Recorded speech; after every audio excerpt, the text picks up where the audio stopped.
2012. En una parte de Internet que no existe para la mayoría, un mercado lleva meses creciendo sin que nadie pueda explicar del todo qué está pasando. No es un foro oscuro y caótico, es un sitio organizado, con categorías, sistema de valoraciones, atención al cliente. Incluso tiene su propia economía con normas entre vendedores. Es como Amazon, pero para todo lo que jamás vendería. Estamos hablando de millones de dólares cada mes, más de 4.000 vendedores activos, cientos de miles de usuarios, y cada uno completamente anónimo, operando desde cualquier punto del planeta sin forma de saber quién es ni dónde está. Un mercado que funciona, que tiene reputación, con usuarios fieles que vuelven. Y sin embargo, todo lo que ocurre aquí funciona completamente fuera de la ley, porque los gobiernos ni siquiera parecen entender realmente qué está pasando. Y mientras esa red sigue expandiéndose, empiezan a aparecer las preguntas. ¿Quién está realmente detrás de todo esto? ¿Cómo es posible que exista? ¿Y por qué nadie parece poder detenerlo? Esta es la historia de Silk Road. Mayo de 2009. En la Universidad de Texas, un chico brillante acaba de terminar su máster en ciencia de materiales, una de las carreras más difíciles que existen. Se llama Ross Ulbricht, tiene 25 años y un currículum impecable. En principio tiene muchas opciones laborales, pero ninguna termina de encajar con sus ideales. Ross no quiere formar parte del sistema tradicional. A él le interesa la economía, la filosofía libertaria y el pensamiento del libre mercado. Lee a autores como Ludwig von Mises, Murray Rothbard o Ayn Rand, y poco a poco va formando una visión muy clara. Para él, la presencia del Estado en la economía es una forma de control y cree que la libertad individual debería estar por encima de cualquier organización. A partir de ahí, empieza a obsesionarse con una idea que en ese momento parece casi imposible: crear un sistema económico completamente al margen del control gubernamental, uno donde cualquier persona en cualquier lugar del mundo pueda comprar o vender lo que quiera, sin intermediarios, permisos ni límites. En esa búsqueda pronto descubre algo que encaja perfectamente con lo que tiene en mente: un navegador llamado Tor. Tor había nacido como un proyecto del ejército estadounidense para proteger información sensible, pero acabó siendo liberado al público. Este permite algo clave: ocultar la identidad y la ubicación de los usuarios mediante varias capas de cifrado. Es justo lo que necesita. Aún así, hay un problema: el dinero. En 2009 no existe una forma sencilla de pagar por Internet de manera anónima. Las tarjetas de crédito dejan rastro y están ligadas a cuentas bancarias, así que su idea durante un tiempo se queda en eso, en una idea. Hasta que en el verano de 2010, Ross descubre Bitcoin, la primera moneda digital descentralizada que permite enviar dinero prácticamente imposible de rastrear. Es perfecta para un mercado que no quiere dejar huellas. Ross tiene 26 años, no tiene socios, financiación ni ningún respaldo detrás, pero tiene una visión y cree, de verdad, que puede construir algo grande. A principios de 2011 decide tomárselo en serio. Se encierra durante semanas, dedicando días y noches a aprender cómo protegerse con capas de cifrado, integrar sistemas de pago en Bitcoin, automatizar las ventas o resolver problemas entre usuarios sin revelar identidades. En febrero de ese mismo año abre el sitio web por primera vez. Lo llama Silk Road, en referencia a la antigua Ruta de la Seda, una red de rutas comerciales que conectaba China con Europa. Al principio todo es muy pequeño. Ross se encarga de todo, mantiene la web, corrige errores y además actúa como primer vendedor, ofreciendo las setas alucinógenas que él mismo cultiva en casa. Al mismo tiempo, comienza a difundirlo. Entra en una web llamada Shroomery, un foro para aficionados a los hongos, y publica un mensaje fingiendo ser un usuario que ha comprado a través de Silk Road. En el mensaje también deja instrucciones para entrar a la página. Hace lo mismo en un foro de Bitcoin, donde describe Silk Road como un Amazon anónimo. A medida que Silk Road se hace conocido gracias al boca a boca, los pedidos no dejan de crecer. Pero las cosas se ponen todavía mejor. Otros vendedores empiezan a registrarse en Silk Road y a publicar sus propios productos. Y cuantos más productos hay, más compradores llegan. Con el paso de los meses, el tráfico aumenta de forma constante. Cada vez más usuarios encuentran el sitio, se registran y prueban a comprar. Parte de ese éxito tiene que ver con cómo está diseñada la plataforma. Ross añade un sistema de garantía que retiene el pago en bitcoins hasta que el comprador confirme haber recibido el pedido. Si hay problemas, un moderador interviene. Los envíos se hacen por correo, normalmente en sobres acolchados dentro de cajas de libros falsos o incluso ocultos en fundas de DVD. Además, dentro de la web se crean foros donde los usuarios comparten consejos sobre cómo enviar paquetes sin llamar la atención. En la web, cada usuario tiene un alias. Los vendedores suben fotos, descripciones y precios. Al final de cada compra, se deja una puntuación y un comentario, como en cualquier tienda online. Los vendedores se esfuerzan por enviar rápido, preparar bien los paquetes y evitar errores. A pesar de estar operando al margen de la ley, Silk Road no es un caos. La estructura es tan sólida que muchos usuarios olvidan que están cometiendo un delito. Aún así, Silk Road sigue siendo relativamente desconocido, hasta que en junio de 2011 todo cambia. Un periodista de Gawker publica un artículo en el que explica paso a paso cómo entrar a Silk Road, cómo funciona la Red Tor, cómo usar Bitcoin y qué tipo de cosas se pueden encontrar. El artículo se viraliza rápidamente, y con él miles de personas descubren la plataforma de golpe. De un día para otro, Silk Road pasa de tener unos pocos miles de usuarios a recibir una llegada masiva de gente. Pero el impacto no se queda solo en Internet. El artículo de Gawker llega hasta Washington, donde el senador Chuck Schumer da una rueda de prensa pidiendo al FBI y al Departamento de Justicia que cierren la web de inmediato. Aún así, lo que busca ser una advertencia termina generando aún más publicidad para el sitio. A partir de ese momento, Silk Road deja de ser un proyecto pequeño y empieza a convertirse en algo mucho más grande y mucho más peligroso. Ross es consciente de lo que está pasando, así que empieza a ser aún más cuidadoso. A su familia les dice que trabaja como day trader y por eso pasa tantas horas frente al ordenador. Sin embargo, hay una persona que sí conoce su secreto, su novia Julia. Y cuando Silk Road empieza a crecer de verdad, ella comienza a volverse cada vez más paranoica con todo lo que está haciendo, hasta que llega un punto en el que no puede seguir ocultándolo, y termina contándole a Erika, una amiga suya, que Ross está detrás de Silk Road. Una mañana, Ross entra en Facebook y se encuentra con algo que le deja helado. En su muro aparece una publicación de Erika que dice: "Seguro que a las autoridades les interesaría saber algo sobre la web ilegal de Ross Ulbricht". Todo empezó después de que Erika acabase en el hospital por haber probado una sustancia que había comprado en Silk Road. Al salir tuvo una discusión bastante fuerte con Ross, y horas después, todavía enfadada y habiendo bebido, Erika publicó ese mensaje en Facebook como forma de vengarse. Al ver la publicación, Ross entra en pánico, pero por suerte consigue eliminarla relativamente rápido. Después de lo ocurrido con Erika, Julia le da un ultimátum: o cierra la web o tiene que irse de su apartamento. Ross decide irse, y cree que lo mejor es alejarse durante un tiempo de Estados Unidos. Pasa una temporada en Bondi Beach, Australia. Después viaja a Vietnam para el Año Nuevo Lunar y a partir de ahí sigue moviéndose por Asia como turista. Pero Ross sabe que Silk Road es una web global, lo que significa que podrían detenerle en cualquier país y acabar en una prisión del sudeste asiático. Mientras tanto, en la web no dejan de aparecer nuevos problemas. Ross ha construido todo demasiado rápido y el sistema tiene bastantes fallos. Él se pasa prácticamente todo el día trabajando en la web. Tiene que enfrentarse a ataques de hackers que intentan sacarle dinero, gestionar quejas de usuarios por pagos en Bitcoin y resolver problemas constantes con los servidores. Cuanto más crece Silk Road, más claro es que no puede seguir haciéndolo todo él solo. Así que empieza a contratar a los usuarios más activos dentro de la propia comunidad de Silk Road. En poco tiempo consigue formar un pequeño equipo de unas 10 personas. Aunque les paga, muchos de ellos no lo ven solo como un trabajo. Comparten una forma de pensar y sienten que están creando algo importante, que Silk Road va a cambiar el mundo. Al mismo tiempo, la web empieza a llenarse de todo tipo de productos. Algunos vendedores ofrecen programas para hackear, pasaportes falsos o incluso dinero realista. Pero, tal y como Ross lo ve, Silk Road solo es el medio. Son los usuarios quienes deciden cómo utilizarlo.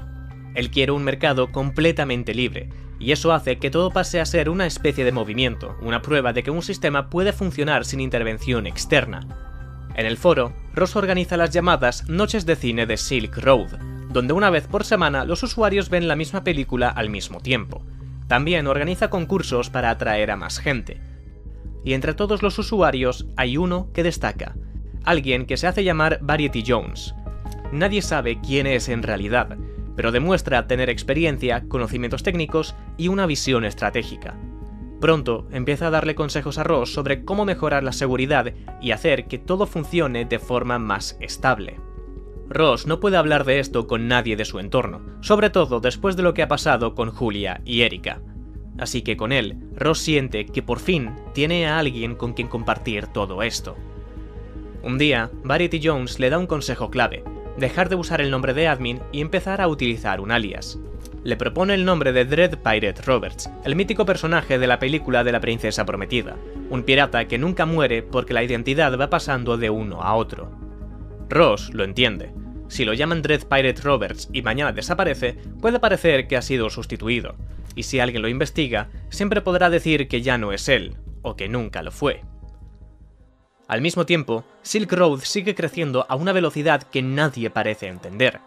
En apenas 2 años y medio ya se han hecho más de 1,5 millones de transacciones, el volumen total de ventas es de unos 200 millones de dólares. Buena parte de este crecimiento tiene que ver con que, a diferencia de otros sitios de la Dark Web, aquí hay cierto orden. Si alguien vende algo de mala calidad o intenta engañar, queda registrado. Por el otro lado, si cumple, gana confianza y más clientes. Lo curioso es que Silk Road acaba ofreciendo una atención al cliente más rápida y eficaz que muchas plataformas legales.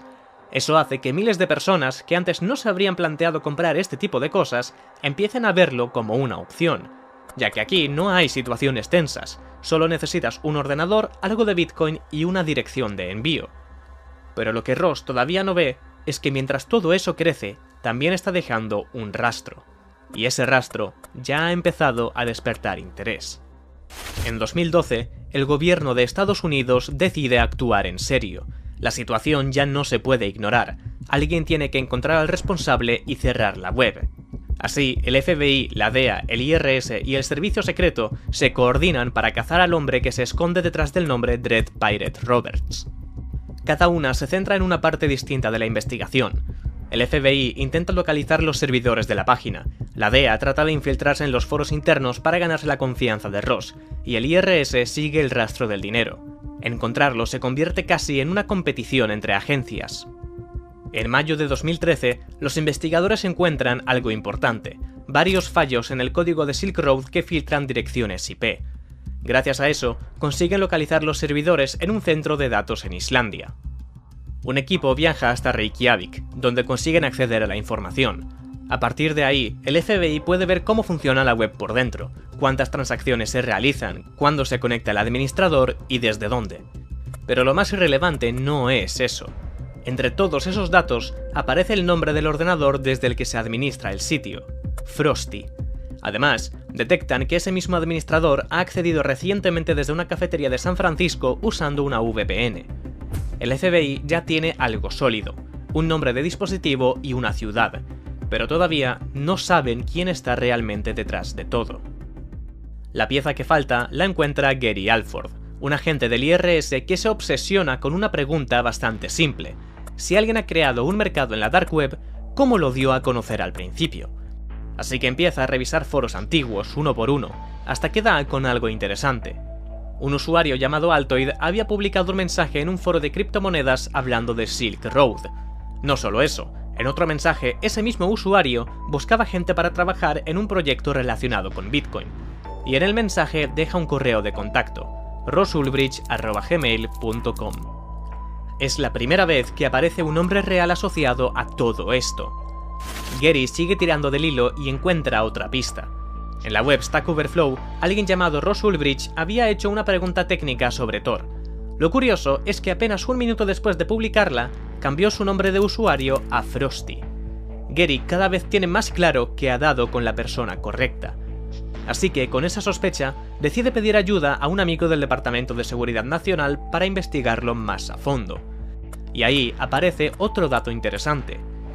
En julio de 2013, los agentes de aduanas interceptaron un paquete de Canadá dirigido a una dirección en San Francisco. Dentro encontraron 9 documentos de identidad falsos con su foto. y cuando varios agentes tocaron a su puerta y le preguntaron por el paquete, Ross intentó quitarle importancia y les dijo que probablemente había sido una broma de sus amigos. Incluso mencionó que existía una web llamada Silk Road donde se podía comprar cosas así.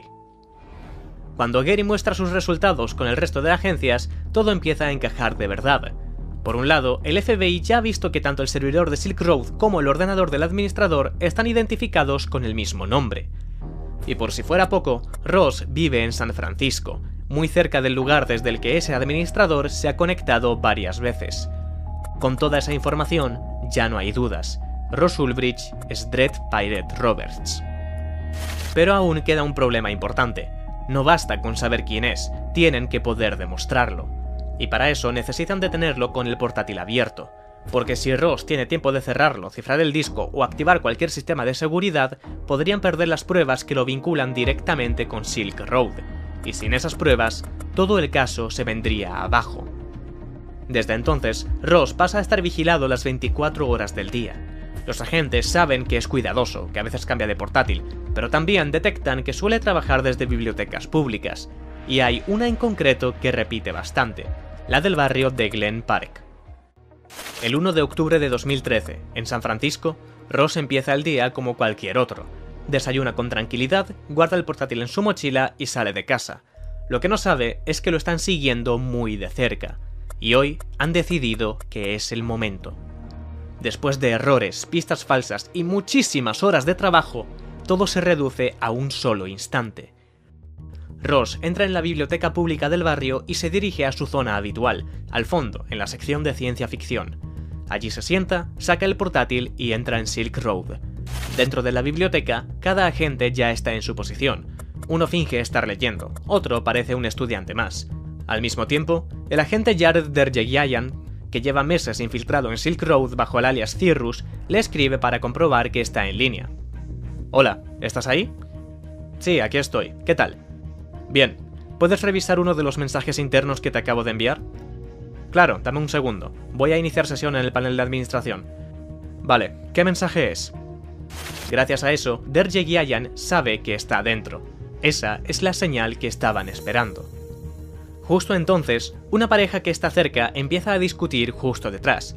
Ross se gira, mira durante apenas un segundo, y de repente dos agentes se abalanzan sobre él, otro le quita el portátil de las manos antes de que pueda cerrarlo. En cuestión de segundos, lo reducen contra la mesa y lo esposan.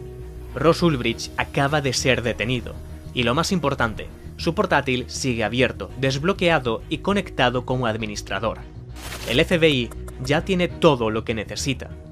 Al mismo tiempo, en Islandia, otro equipo toma el control del servidor principal utilizando las credenciales que acaban de conseguir y cierran el sitio web. Se acabó. En cuestión de horas, la imagen de Ross Ulbricht da la vuelta al mundo. Dentro de Silk Road, los usuarios empiezan a borrar mensajes, direcciones y cualquier rastro que pueda comprometerles. Muchos vendedores que durante años han estado enviando cientos de paquetes se dan cuenta de que ya no están a salvo. Cuando el FBI analiza su portátil, encuentran algo clave, un diario personal en el que Ross ha ido documentando la evolución de Silk Road desde el principio. En la práctica, es una confesión escrita por él mismo. Además, hay cientos de páginas de conversaciones con socios y registros completos de todo lo que ha pasado dentro de la web. También encuentran las claves de sus monederos de Bitcoin. En total, le incautan unos 144.000 Bitcoin, que hoy en día rondarían los 10.000 millones de dólares, aunque en ese momento valen unos 28 millones. Pero además, en su portátil también encuentran algo inesperado. Uno de los agentes que participaba en la investigación había estado aceptando pagos en Bitcoin a cambio de información. Ese agente corrupto se llama Carl Force. Todo empezó cuando Carl se infiltró en los foros haciéndose pasar por un gran narcotraficante utilizando el alias Nob. Poco a poco consiguió ganarse la confianza de Ross. Y una vez dentro, le hizo una propuesta. Le dijo que tenía contacto con alguien dentro de la DEA que podía pasarle información sobre una investigación que se estaba llevando a cabo para cerrar Silk Road. Lo que Ross no sabía era que el supuesto topo era el propio Nob. Durante varios meses, Carl recibió más de 750.000 dólares en Bitcoin a cambio de esa supuesta información. Pero la historia no acabó ahí. Poco después, uno de los moderadores de Silk Road, Curtis Green, fue detenido tras una operación en la que la policía interceptó un envío ilegal. Fue entonces cuando Sean Bridges, otro agente que formaba parte del equipo de investigación, utilizó las credenciales de Curtis para entrar en Silk Road y transferir sus bitcoins a su propia cuenta. Pero Ross no sabía nada de esto en ese momento. Lo único que vio fue que su moderador dejó de responder y poco después desaparecieron $350.000 del sistema. Como Curtis tenía acceso a algunos fondos, Ross llegó a la conclusión de que le había traicionado y había huido con el dinero. Así que decidió contratar a alguien para que lo localizase y le hiciera devolverlo todo. En principio, la idea era dar una advertencia, pero algunas personas con las que hablaba dentro de Silk Road, especialmente Variety Jones, empezaron a presionarle. Le dijeron que tenía que enviar un mensaje más claro, porque si alguien podía robarle sin consecuencias, otros podrían intentar lo mismo. Al final, Ross cedió. Preguntó si alguien podía encargarse de eliminar a Curtis. Y una de las personas que vio ese mensaje fue, de nuevo, Carl Force. Carl vio la oportunidad de sacar aún más dinero, y le ofreció el servicio por $40.000 por adelantado y otros $40.000 después. Ross aceptó y envió el primer pago. Como Curtis estaba bajo custodia policial, Carl simplemente preparó una muerte falsa y le envió a Ross una foto en la que aparecía que Curtis había fallecido. Al verla, Ross pensó que el trabajo estaba hecho y envió el resto del dinero. A partir de ahí, la situación se volvió todavía más oscura. Según los archivos, Ross llegó a pedir 4 encargos más contra personas que consideraba una amenaza. Sin embargo, ninguno de esos asesinatos llegó a producirse.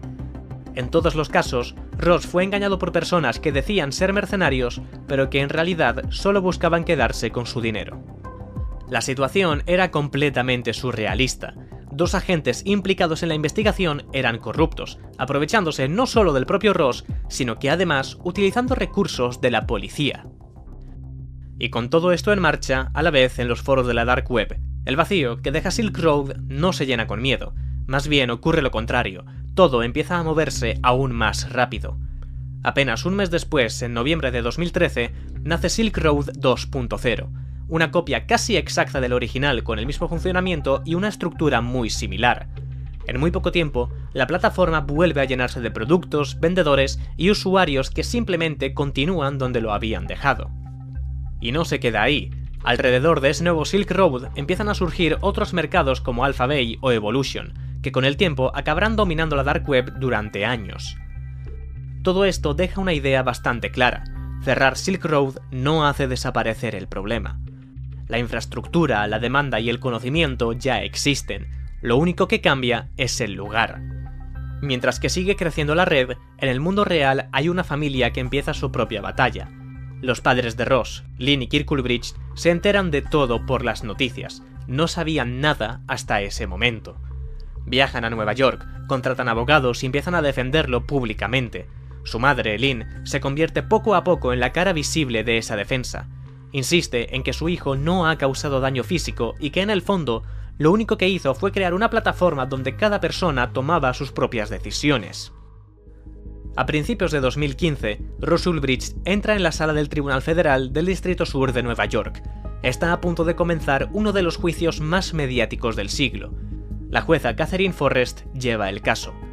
Ross se enfrenta a 7 cargos. Entre ellos hay tráfico, blanqueo de dinero, hackeo informático, distribución de documentos falsos y el más grave de todos, liderar una organización criminal continuada, un delito que suele aplicarse a mafias y que implica automáticamente la cadena perpetua.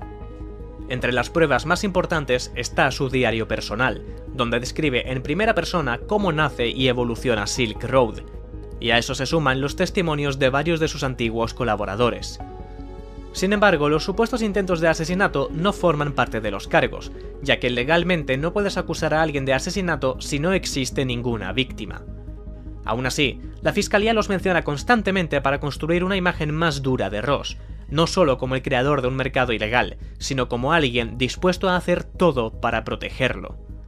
Por su parte, la defensa no niega que Ross estuviera detrás de la creación de Silk Road, pero intentan presentarlo como un joven brillante que dio vida a un experimento filosófico, y que tras unos meses de funcionamiento, acabó cediendo el control a otras personas que mantuvieron viva la plataforma usando su apodo, Dread Pirate Roberts. El problema es que no tienen pruebas sólidas, así que todo se basa en generar una duda razonable. Durante el juicio, ambas partes dan versiones muy distintas. La fiscalía insiste en que Silk Road se convierte en el mayor mercado ilegal online de la historia, con cientos de miles de usuarios y un volumen de cientos de millones de dólares. Para la acusación, todo eso no puede sostenerse sin una figura central que lo dirija, y esa figura es Ross. La defensa intenta cuestionar esa versión centrándose en las dudas, en los fallos de la investigación, en la posibilidad de que otras personas utilizaran la misma identidad. Pero a medida que avanza el juicio, esa versión va perdiendo fuerza frente a todas las pruebas que se van acumulando. En un momento, Ross tiene la oportunidad de dirigirse al tribunal y dice: «He tenido mi juventud y sé que me quitarán mis años de adulto. Pero por favor, déjenme al menos mi vejez. Por favor, dejen una pequeña luz al final del túnel. Una razón para mantenerme sano, una razón para soñar con días mejores y una oportunidad de redimirme en el mundo libre antes de morir». El 4 de febrero de 2015, después de debatir durante horas, el jurado entra en la sala y anuncian su decisión: culpable de todos los cargos. La sentencia es de 2 cadenas perpetuas más 40 años, sin posibilidad de libertad condicional. ¿Es justo que alguien sin antecedentes, sin violencia directa, reciba una condena así? Ross Ulbricht ya no puede responder, pero Internet sí. Desde el mismo instante en que se hace pública la sentencia, su caso se convierte en un debate global. Cientos de miles de personas consideran que la condena es desproporcionada. Activistas, expertos legales e incluso exagentes empiezan a decir que se ha ido demasiado lejos. Ross recibe 2 cadenas perpetuas como si hubiera liderado una red criminal tradicional, y todos creen que él simplemente ha sido utilizado como ejemplo para enviar un mensaje. Se organizan protestas y más de 500.000 personas firman una petición para solicitar su indulto. Así nace el movimiento Free Ross. Su madre, Lynn Ulbricht, empieza organizando eventos, dando entrevistas y moviéndose por todo el país para dar visibilidad a la situación de su hijo. Pero con el tiempo, convierte la causa en un movimiento mucho más grande. El nombre de Ross Ulbricht aparece en debates sobre justicia, criptomonedas y libertad. Para el mundo, el caso no es solo el de una persona, sino un símbolo de hasta dónde puede llegar el sistema judicial. Poco a poco, la presión empieza a llegar también a la política. Durante años, activistas del movimiento Free Ross intentan hacer llegar el caso a Donald Trump, buscando momentos para llamar su atención en actos públicos y consiguiendo que el tema empiece a sonar en su entorno. Y entonces, casi una década después de su arresto, ocurre algo que reabre por completo la historia. El 21 de enero de 2025, Donald Trump publica un comunicado. Acabo de llamar a la madre de Ross William Ulbricht para informarle de que, en honor a ella y al movimiento libertario que me apoyó con tanta fuerza, ha sido un placer para mí firmar un indulto total e incondicional para su hijo Ross. La escoria que trabajó para condenarlo eran algunos de los mismos lunáticos que participaron en la actual instrumentalización del gobierno en mi contra. Le impusieron 2 cadenas perpetuas más 40 años. ¡Ridículo! Ese mismo día, Ross sale caminando de la prisión federal de Tucson, en Arizona. A la salida lo esperan su madre, su esposa y un pequeño grupo de personas cercanas. Después de más de una década encerrado, Ross ha cambiado. El mundo que dejó atrás ya no es el mismo, y él tampoco. Silk Road ha quedado atrás. Todo ha evolucionado hacia nuevas plataformas, nuevas formas de intercambio y un mundo digital mucho más complejo. Y en medio de todo eso, Ross tiene que empezar de nuevo. Pero más allá de eso, su caso ha dejado una huella difícil de ignorar. Marcó un antes y un después en la historia de Internet. Demostró hasta qué punto una sola persona puede construir un sistema capaz de cuestionar estructuras enteras. En el fondo, Silk Road no es solo la historia de una web ilegal, sino la demostración de que el control absoluto en Internet es prácticamente imposible. Siempre habrá alguien dispuesto a reconstruir lo que se ha cerrado. Y eso deja una última pregunta. Si el sistema no se puede detener, ¿tiene sentido seguir intentando frenarlo de la misma manera?